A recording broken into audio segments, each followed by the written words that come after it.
Welcome to రాజనీతి. ఉమ్మడి ఆంధ్రప్రదేశ్ రాష్ట్రంలో కృష్ణా జిల్లాకు ఒక ప్రత్యేక గుర్తింపు ఉండేది.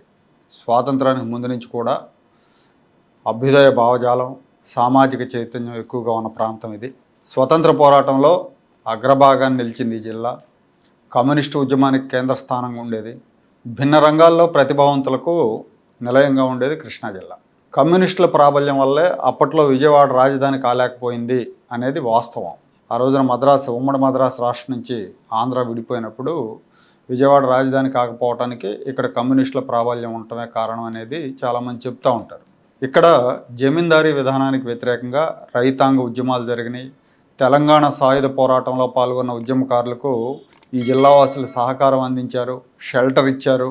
అలాగే మూఢనమ్మకాలకు వ్యతిరేకంగా ప్రజల్లో శాస్త్రీయ భావాలు ప్రశ్నించే తత్వం ఇవన్నీ కూడా ఇక్కడ పుష్కలంగా ఉండేవి అప్పట్లో.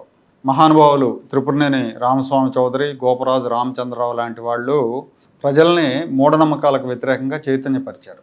స్వాతంత్ర సమరయోధులు భోగరాజు పట్టాభి సీతారామయ్య, అయ్యదేవర కాళేశ్వరరావు, అలాగే రాజకీయాల్లో పదవుల కంటే సిద్ధాంతాలకు, నైతిక విలువలకు ప్రాధాన్యం ఇచ్చిన ఎన్టీ రామారావు, కాకాని వెంకటరత్నం, కేఎల్ రావు, చండ్రరాజేశ్వరరావు, పిన్నమనేని కోటేశ్వరరావు, మండలి వెంకటకృష్ణారావు లాంటి ప్రముఖులకు నిలయం ఈ కృష్ణా జిల్లా. అలాంటి దిగ్గజాల వారసత్వం ఇంతగా దిగజారిపోవటమే చాలా ఆశ్చర్యకరంగా, ఆవేదన భరితంగా ఉంది. విలువల స్థానంలో విచ్చలవిడితనం ప్రవేశించింది. విధానాల పరమైన విమర్శల స్థానంలో వ్యక్తిగత దూషణలు చోటు చేసుకున్నాయి. అసహ్యకరమైన రోత భాషతో విమర్శలు చేసే నాయకులు వచ్చారు. త్రిపురనేని, గోరా లాంటి వాళ్ళు కుల నిర్మూలనకు, సమాజ సంస్కరణకు కృషి చేస్తే ఇప్పటి నాయకులు సొంత ప్రయోజనాల కోసం, సొంత పదవుల కోసం కులాల చిచ్చు రగిలించే ప్రయత్నం చేస్తూ ఉన్నారు. గత 10-15 ఏళ్లుగా కృష్ణా జిల్లాలో కొంతమంది నేతల పోకడలు ఆ జిల్లా పరువు తీసే విధంగా ఉన్నాయి. రాష్ట్ర విభజన తర్వాత 2014 నుంచి ఇప్పటి వరకు మనం చూస్తే వైఎస్ఆర్ కాంగ్రెస్ పార్టీ నాయకులు చంద్రబాబు నాయుడు మీద, ఆయన కుటుంబం మీద, పవన్ కళ్యాణ్ మీద చేస్తున్న దాడి, వాళ్ళ కామెంట్లు ఇవన్నీ కూడా సభ్య సమాజం చేత్కరించుకునే విధంగా ఉన్నాయి.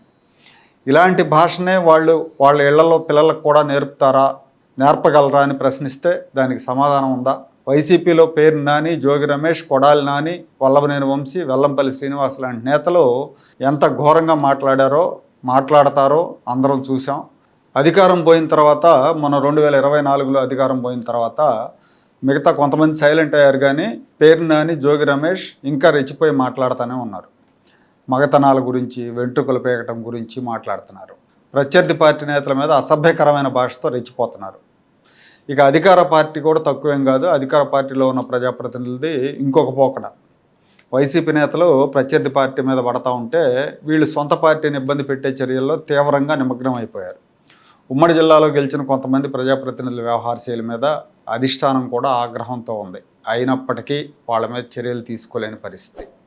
గెలిచిన 6 నెలలకే విజయవాడ ఎంపీ కేశినేని శివనాథ్, తిరువూరు ఎమ్మెల్యే కొలుకుపూడి శ్రీనివాసరావు మధ్య గొడవలు మొదలైనాయి. బహిరంగ విమర్శలు చేసుకున్నారు. విమర్శలు చేసినందుకు పార్టీ అధిష్టానం శ్రీనివాసరావును పలుమార్లు హెచ్చరించింది. అయినా శ్రీనివాసరావు తగ్గట్లేదు. ఎంపీ అవినీతికి పాల్పడుతున్నారని విమర్శలు చేస్తున్నారు. తన నియోజకవర్గంలో జోక్యం చేసుకుంటున్నారని తప్పుపడుతున్నారు. గన్నవరంలో తనకు తెలియకుండా విమానాశ్రయం పనులు కేఎంవి సంస్థకి ఇచ్చారని, ఆ సంస్థ మాజీ ఎమ్మెల్యే వల్లభనేని వంశీ సన్నిహితులదని అక్కడ గన్నవరం ఎమ్మెల్యే వెంకటరావు బహిరంగంగా విమర్శించారు. మీడియా ముందు విమర్శించారు. వాస్తవానికి ఆ పనులు కేటాయించింది ప్రభుత్వ పెద్దలే. ఆ సంస్థ రాజధానిలో కూడా పనులు చేస్తూ ఉంది. అధికార పార్టీ ఎమ్మెల్యేగా, విప్గా ఉండి ప్రభుత్వం తీసుకున్న నిర్ణయానికి వ్యతిరేకంగా ఆయన మాట్లాడారు. గుడివాడలో ఎమ్మెల్యే రాము గెలిచిన కొత్తలో తులసిబాబు అనే వ్యక్తి హవా నడిచింది. ఆయన మాజీ ఐపీఎస్ అధికారి పివి సునీల్ కుమార్కి సన్నిహితుడు. రఘురామకృష్ణరాజుని టార్చర్ పెట్టిన వాళ్ళలో ఇతను కూడా ఉన్నాడని ఇతన్ని పోలీసులు విచారించారు. దీంతో అప్పట్లో పెద్ద ఎత్తున విమర్శలు వచ్చినాయి. ఎమ్మెల్యే అలర్ట్ అయ్యి ఆ నియోజకవర్గంలో అతని ప్రమేయం లేకుండా చేశారు. తాజాగా సెంట్రల్ ఎమ్మెల్యే బోండా ఉమ్మ వ్యవహారం. ఆయన గతంలో అధికారంలో ఉన్నప్పుడే 2014-19 మధ్యలో టీడీపీ అధికారంలో ఉన్నప్పుడే ట్రాన్స్పోర్ట్ కమిషనర్ బాలసుబ్రహ్మణ్యం మీద గొడవకెడ్డారు. ఎంపీ కేశినేని నాని, అప్పటి ఎంపీ, ఈయన ఇద్దరు కలిసి గొడవకు వెళ్ళటం, అది మీడియాలో హైలైట్ కావటం, ప్రభుత్వం ఇబ్బందుల్లో పడటం జరిగింది. ఆ విషయంలో చంద్రబాబు ఇద్దరిని మందలించారు కూడా. అలాగే అప్పట్లోనే ఒకసారి కాపులు గొంతుకు వస్తున్నారని కులపరమైన ఎమోషన్ రెచ్చగొట్టే విధంగా ప్రభుత్వానికి ఇబ్బందికరంగా మాట్లాడారు. మళ్ళీ ఇప్పుడు కాపుల్లో అలజడి, అసంతృప్తి ఉందని ప్రభుత్వాన్ని పరోక్షంగా తప్పుపట్టారు. 2014-19 మధ్యలో విజయవాడ ఎంపీగా ఉన్న కేసినేని నాని కూడా చంద్రబాబుని ఇబ్బంది పెట్టారు, చెప్పుల రాయిలా ఇబ్బంది పెట్టారని చెప్పాలి. ఈ జిల్లా వైసీపీ నేతలు టీడీపీ మీద నీచమైన భాషతో రెచ్చిపోతూ ఉంటే, దుందుడుకు వ్యవహార శైలితో రెచ్చిపోతూ ఉంటే, టీడీపీ నేతలేమో సొంత పార్టీని ఇబ్బంది పెట్టే విధంగా వ్యవహరిస్తున్నారు. ఇలాంటి వాళ్ళు మా కృష్ణా జిల్లాలోనైనా ఇంకా వేరే జిల్లాల్లో లేరా అని కొంతమందికి రోషం రావచ్చు జిల్లా ప్రేమికులకి. కానీ మిగతా చోట్ల కూడా ఉంటారు. మిగతా జిల్లాల్లో కూడా బూతులు మాట్లాడే నాయకులు ఉంటారు, అసభ్యకరంగా నీచంగా మాట్లాడే వాళ్ళు ఉంటారు, రకరకాల అవినీతి వ్యవహారాలు ఫ్యాక్షన్ నడిపే వాళ్ళు కూడా ఉంటారు. కానీ ఇంత సాంద్రత అయితే లేరు. అంటే ఒకే జిల్లాలో ఇంతమంది నాయకులు అయితే లేరు ఇలాంటి నాయకులు.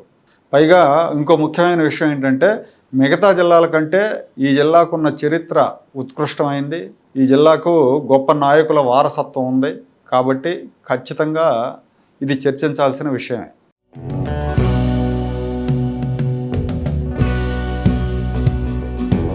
Like, share and subscribe to Rajaniti channel.